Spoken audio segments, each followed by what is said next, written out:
Welcome to the news on NTA International. I am Chinenye Nwoye. First, let's bring you the headlines. President Bola Tinubu to attend National Assembly joint sitting to mark Democracy Day. Celebration of ECOWAS 50th anniversary continues with cultural events in Guinea. And France sets to host world leaders as UN Ocean Conference begins on Monday.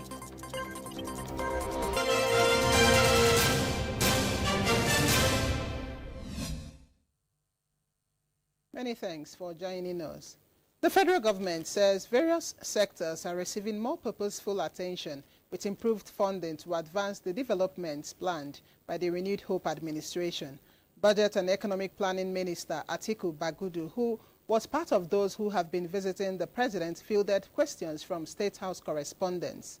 The minister stated that President Tinubu's administration is correcting decades of underinvestment in social and economic sectors with the instituted reforms, which he said are now boosting investors' confidence and yielding more resources for governments at all levels to work with.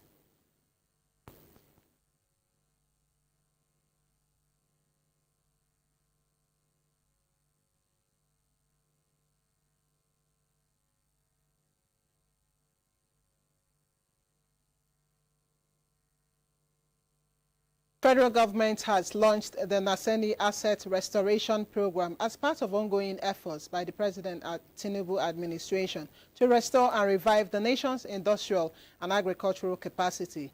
Vice President Kashim Shettima, while unveiling the program in Maiduguri, Borno State, says the initiative seeks to restore more than 26,000 broken but serviceable heavy-duty machines and repurpose nearly 500,000 component scraps that have been lying idle across the country. State House correspondent Abdulrahman Jibrila brings us this report, but we'll bring you the details later. The Republic of Guinea marked the 50th anniversary of ECOWAS in Conakry with a cultural and gastronomic evening organized by the Office of the ECOWAS Resident Representative in partnership with the Guinean authorities and the ambassadors of member countries. The event marked the creation of the organization on the 28th of May, 1975 in Lagos. Attended by the Special Representative of UN Secretary General for West Africa and the Sahel, Leonardo Santos Simao, the event highlighted the achievements of ECOWAS in terms of integration, free movement and crisis management, while calling for institutional reforms.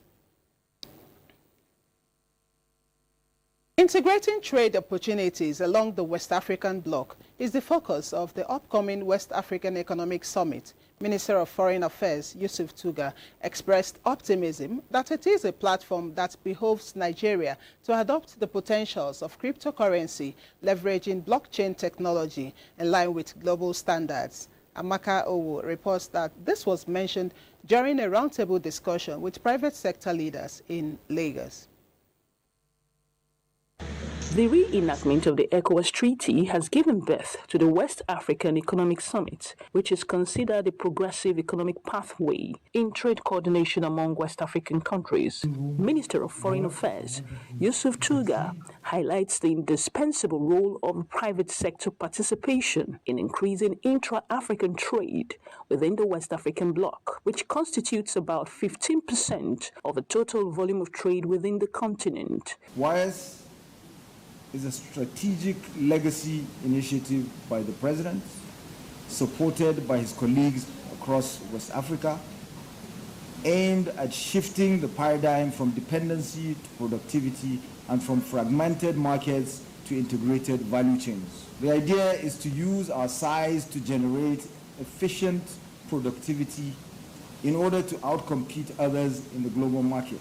The private sector leaders presented areas of concern inhibiting cross-border opportunities with over 400 million people, leveraging the demographic advantage in addition to providing harmonized payment system, convergence of customs unions, among other economic policies. Organizers say will consolidate trading activities. It's a huge opportunity for other West African countries where they cannot be sourcing most of their businesses within the region. The West African Economic Summit, YLS, will take place in Abuja from the 20th to the 21st of June, 2025 in Lagos. Amaka O, NTA News.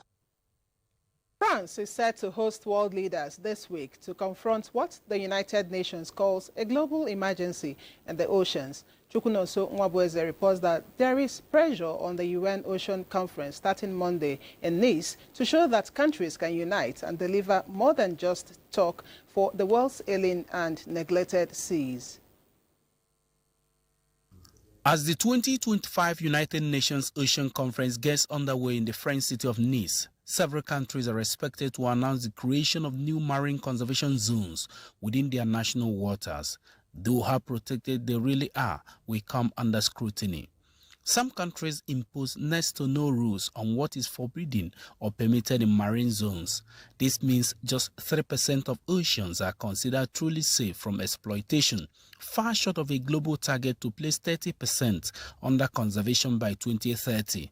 Key to achieving this goal is enacting the High Seas Treaty, a landmark global pact signed in 2023 to protect marine life in the vast open waters beyond national control. France had pinned success at Nice on delivering the 60 ratifications necessary to bring the treaty into force, saying the conference would be a failure without it. Hosts France will be leading diplomatic efforts in Nice to get more countries into supporting a moratorium on deep-sea mining, a contentious practice opposed so far by 33 nations. At the end of the summit, nations will adopt a pre-agreed political statement that recognizes the crisis facing oceans and the global need to better protect them.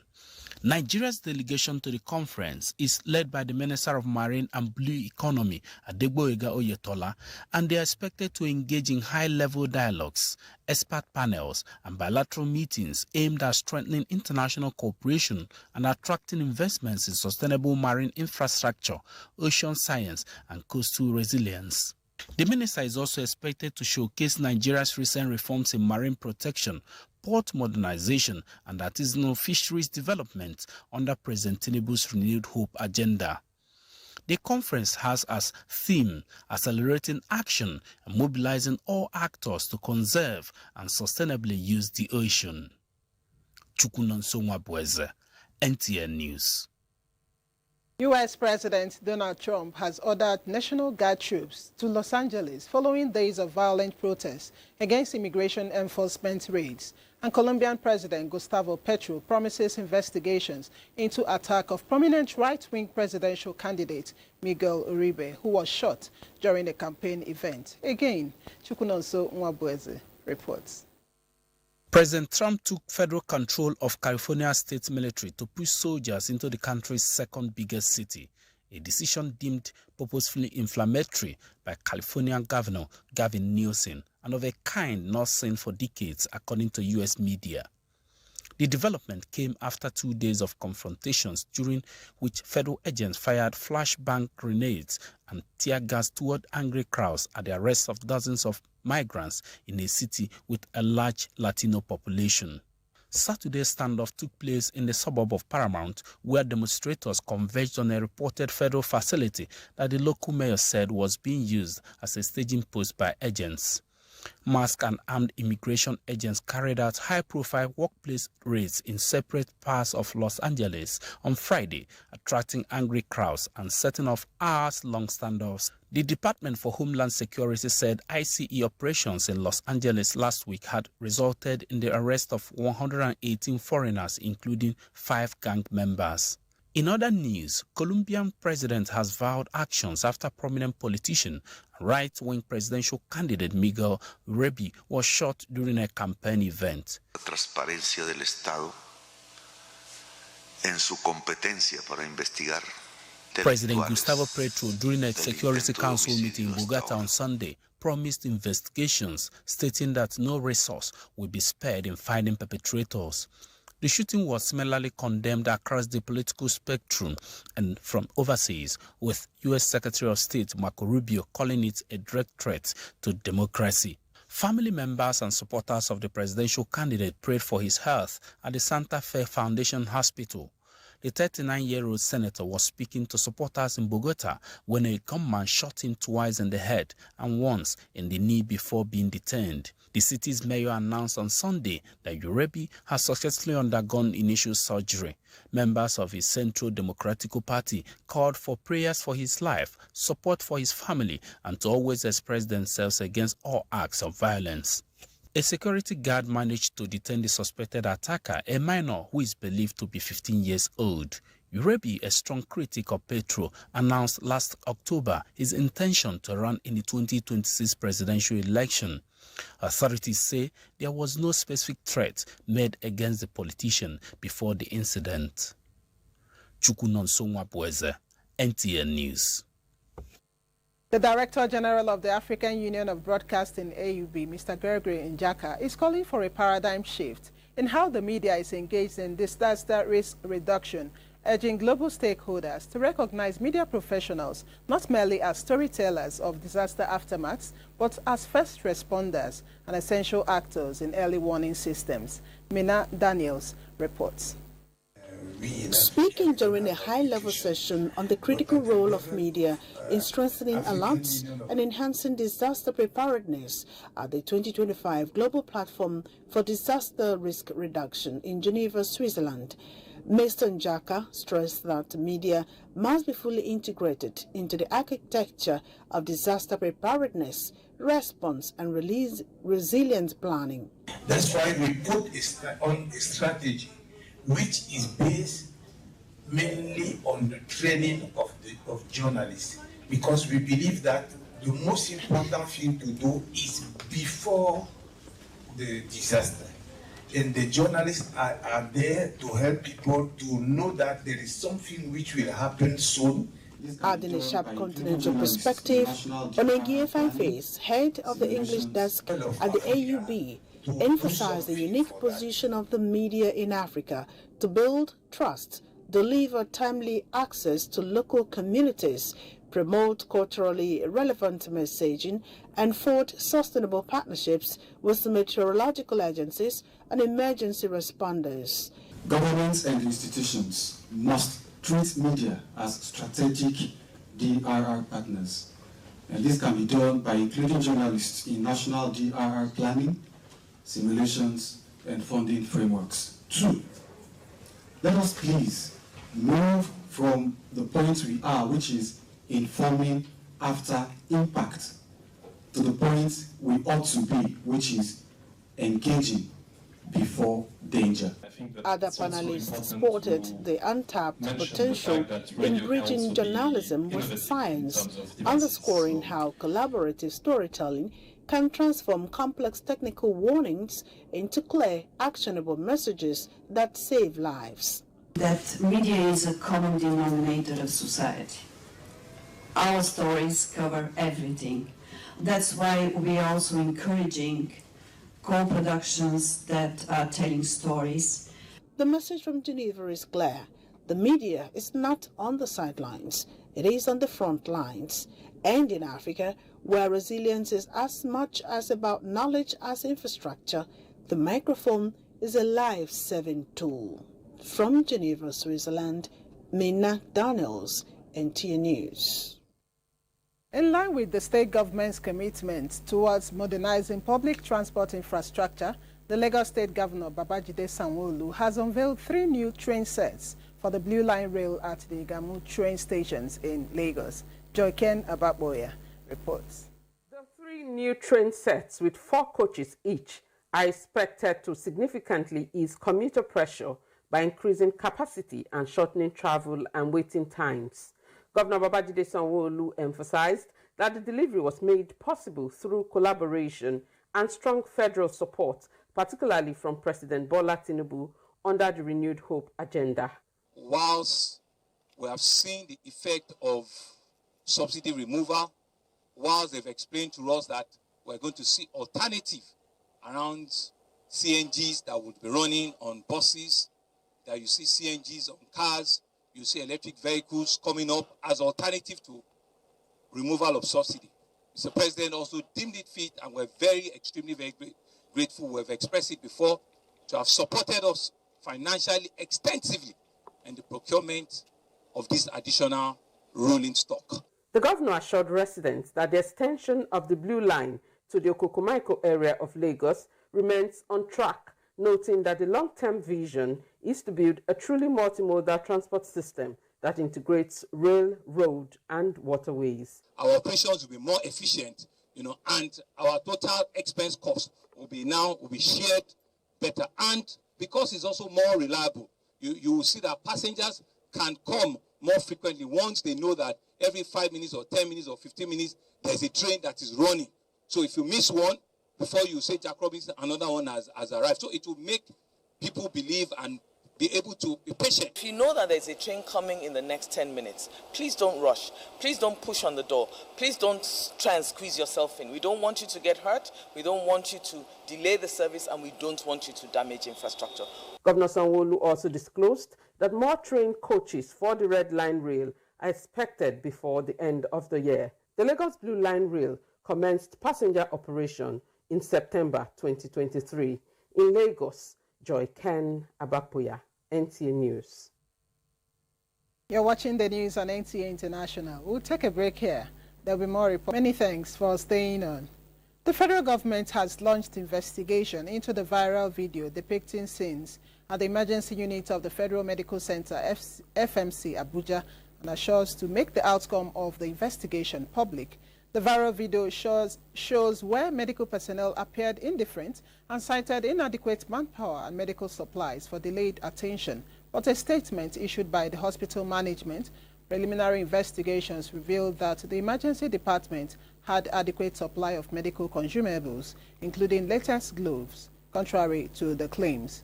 Following this, the Minister of State for Health and Social Welfare, Dr. Isiaq Salako, has directed a full-scale investigation into the incident and assures that the findings will be made public. The FMC Abuja also reaffirms its open-door policy and commitment to quality health care, pointing to its existing feedback channels and support systems for underprivileged patients. The hospital apologizes for any distress caused and pledges to take necessary steps to improve the quality of its services. The federal government has declared Thursday, June 12, 2025, a public holiday to mark this year's Democracy Day. In a statement by the Permanent Secretary, Dr. Magdalene Ajani, the Minister of Interior, Olubunmi Tunji-Ojo, congratulated Nigerians on 26 years of uninterrupted democratic governance. He described June 12th as a symbol of the nation's commitment to truth, justice, peace, and a renewed hope for the future.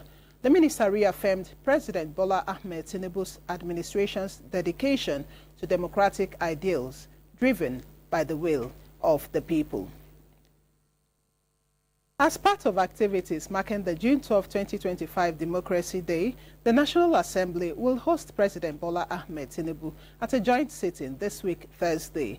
The event is to celebrate 26 years of uninterrupted democratic governance in Nigeria and the role of the National Assembly in the nation's democratic evolution. The Democracy Day celebration has as its theme 26 years of democracy, renewing our commitment to national development. The joint sitting will be attended by former presiding officers of both the Senate and the House of Representatives and will feature conferment of national honors and selected legislators by President Bola Tinubu. No fewer than 66 parcels of loud, a strong strain of cannabis packaged as green tea, have been intercepted by operatives of the National Drug Law Enforcement Agency, NDLEA, at the import shed of the Murtala Mohammed International Airport, Ikeja, Lagos. The loud consignment was concealed inside wraps of green tea that came from Thailand, an international flight. Meanwhile, in Edo State, 2 young ladies were nabbed in Benin City with different types of illicit substances, including skunk, loud, Colorado, and meth. The campaign for safeguarding the environment, the key objective of the United Nations Climate Change Initiative, is gaining the desired attention as Anyoma women and youth in Delta State are being trained on how to make briquettes using cassava peels to generate energy. Ifeoma Okafor tells us more. As the world continues to research for sustainable, clean and healthy environments, even as human activities are on the increase, gathered here in Obiaroko are youth and women from 9 local government areas that make up the Anioma people. They are here to learn how they can help to safeguard and restore the fast degrading environment of Delta State and make it cleaner and sustainable for human habitation and activities. They were taught how to fabricate local stoves and briquettes using cassava peels to generate energy. When I came on board with distinguished Senator Ned, I realized that most of his bills are all about the people. He's also a champion of environmental issues. We're catalyzing a chain of events where they will have a change of culture. As farmers, they know that there's a waste to wealth culture, so that the residue of whatever is their farm product is not burnt. We're also looking to give them the machines to process these briquettes in a way that they easily light as they're supposed to be. This is a form of empowering people to be self-employed. After practical demonstration of the process, these women have this to say. We have used it to do the cooking, Anioma food, like pounded yam, Ukwanis food, pepper soup. We know it's very good. This initiative, described by many as novel, expects beneficiaries to disseminate the message to all rural communities of Delta State. From Obiaroko in Delta State, Ifoma Okafo, NTA News. Soldiers serving in the front line to defend the nation's territory have been saluted for their gallantry and sacrifices to sustain national peace. This was at the Chief of Army Staff luncheon for soldiers at the front line in line with the spirit of Eid el-Kabir celebration held at the 2 Brigade Military Cantonment in Biokboro and City Bomb local government area of Akwa Ibom State. Correspondent Evelyn Badu Ekbo reports.